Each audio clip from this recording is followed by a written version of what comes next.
11 men are hiding in a locked room in Jerusalem. Their leader has just been publicly executed. The authorities who crucified Jesus know exactly who they are. Every one of them has a reason to run. And then Jesus appeared in the room, and the door is still locked. Something happened that day. Something so impossible to explain away that these men, fishermen, tax collectors, a former revolutionary, walked back out into the world that had just killed their teacher. Not one of them ever stopped talking about what they had seen. This is the story of what it cost them. The Roman Empire in the 1st century is a machine designed to maintain order through the credible threat of overwhelming violence. Crucifixion is a public statement. This is what happens to people who challenge Rome. The disciples had watched that happen to their teacher. And then they spent the rest of their lives going to the places Rome controlled, standing in the centers of its most powerful cities, and publicly declaring that the man Rome had crucified was alive. Physically, bodily, verifiably. Rome and Jerusalem's religious authorities and pagan temples from India to Spain understood exactly what that claim meant, and they responded the way power always responds. James was the first to fall. He was one of the inner three, present at the Transfiguration in Gethsemane the night Jesus sweat drops of blood. Loud, fearless, the kind of man Jesus nicknamed Son of Thunder. When King Herod decided to send a message to the growing church, he chose the loudest voice. There was no trial, just a verdict: death by the sword. On the walk to his execution, something happened to the soldier escorting James. Something in the way James walked, without fear, without bitterness. The soldier fell to his knees and confessed Christ. He asked to die with James, and so he did. Both of them were beheaded outside the city walls.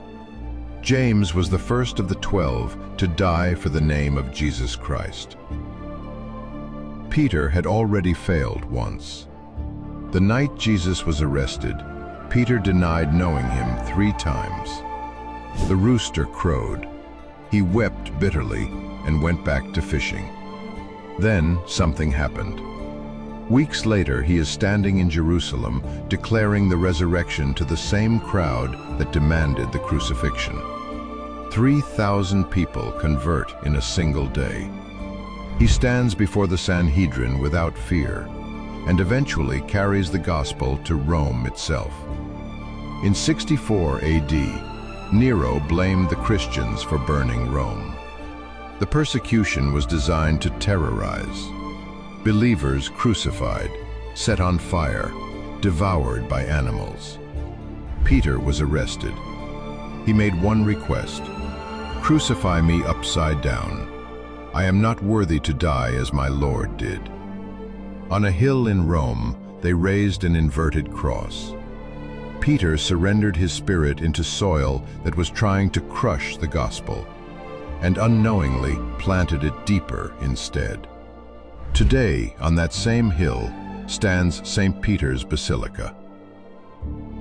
Andrew was Peter's brother, quieter, less celebrated, the man who worked without needing recognition. After the resurrection, he went to places no other apostle touched, eventually arriving in Patras, Greece. When the proconsul condemned him and the soldiers brought the cross, Andrew smiled. "For years I have longed for this moment. I am not ashamed of the cross." He asked only not to be crucified in the same manner as Jesus, feeling unworthy. They prepared an X-shaped cross and bound him with ropes instead of nails to prolong the suffering. For 2 full days, Andrew hung there and continued to preach. On the 3rd day, his voice went silent. John was the youngest. He alone among the 12 stayed at the foot of the cross as Jesus died. To him, Jesus entrusted the care of his mother Mary. The Emperor Domitian tried to execute him by throwing him into a pot of boiling oil. John walked out unburned. Unable to explain it, the Romans exiled him to the desolate island of Patmos. There, surrounded by sea and solitude, John received a vision. He wrote it down. It became the book of Revelation, the final book of the Bible. John was eventually released and returned to Ephesus, ancient and frail, carried to gatherings because his legs could no longer hold him. He always said the same thing: love one another. He was the only one of the 12 not killed. He died of old age, nearly 100 years old. The last witness, the last man alive who had touched the wounds. Philip was from the same fishing village as Peter and Andrew. He was the disciple who brought Bartholomew to Jesus, his one recorded invitation. Come and see. After the resurrection, he took the gospel north and west, eventually arriving in Hierapolis, a Greek city full of pagan temples. There he preached boldly. The wife of the Roman proconsul secretly came to him, heard about the cross and forgiveness, and was baptized. When her husband discovered this, he had Philip arrested in a fury. Philip was condemned, crucified upside down, still preaching from the cross until he died. Bartholomew's first response to being told the Messiah had come from Nazareth was skepticism. Can anything good come from Nazareth? Jesus looked at him and said, "Here is a man without deceit." He preached in Arabia, Persia, India, and Armenia, where he converted members of the royal household. The pagan priests, watching their power drain away, conspired against him. They wanted an example so horrifying that no one would follow where Bartholomew had led. They flayed him alive. His skin was stripped from his body while he still breathed, still prayed. Then he was beheaded. He died with his face lifted toward heaven. The same face Jesus had once declared, without deceit, a truth that held until the very end. Matthew was a tax collector, despised by his people as a collaborator with Rome, a traitor to his own kin. Jesus walked past his booth one day and said 2 words, "Follow me." Matthew stood up and followed. He spent the rest of his life writing down what he witnessed, his gospel, addressed to his own Jewish people, systematically proving that Jesus was the Messiah the prophets had foretold. He preached in Ethiopia and other lands in Africa and Asia. While celebrating the Eucharist in the middle of a church service, religious leaders who feared his influence surrounded him and stabbed him with a sword. He died at the altar, his blood spilling in the place where he had just proclaimed the love of Christ. History remembers him as the doubter. After the resurrection, he refused to believe without evidence. "Unless I see the nail marks with my own eyes, I will not believe." When Jesus appeared and offered his hands, Thomas did not even need to touch. He fell to his knees. "My Lord and my God." The man who needed the most evidence became the apostle who traveled furthest. Thomas went east, past where any other apostle went, all the way to India, founding Christian communities in what is now Chennai. He was praying alone on a sacred hill when assassins surrounded him. Several spears pierced him. He fell and continued praying until the last breath. His tomb is in India to this day. James, the son of Alphaeus, appears quietly in every list of the 12. No famous speeches, no recorded miracles. He stayed in Jerusalem when others scattered. a shepherd among a wounded flock through the earliest and most dangerous days of the church. The religious leaders arrested him and led him to the pinnacle of the temple. They offered his life in exchange for silence. Instead, he raised his voice before the watching crowd. Jesus sits at the right hand of the Father, and he will come again in glory. They pushed him from the height. He survived the fall. As he lay bleeding, still praying for those who threw him, a man ran toward him with a club. One blow ended his life. His final words were forgiveness. Before following Jesus, Simon belonged to a Jewish resistance movement dedicated to overthrowing Rome by force. He was a man who had been willing to kill for his people. Jesus did not call him to wield a sword. He called him to lay down his life for his enemies. And Simon accepted. He traveled with Jude Thaddaeus to Persia, where the gospel challenged the religious authorities of an entire empire. Conversions multiplied. Idols fell. Simon was arrested. The accounts differ on exactly how he died.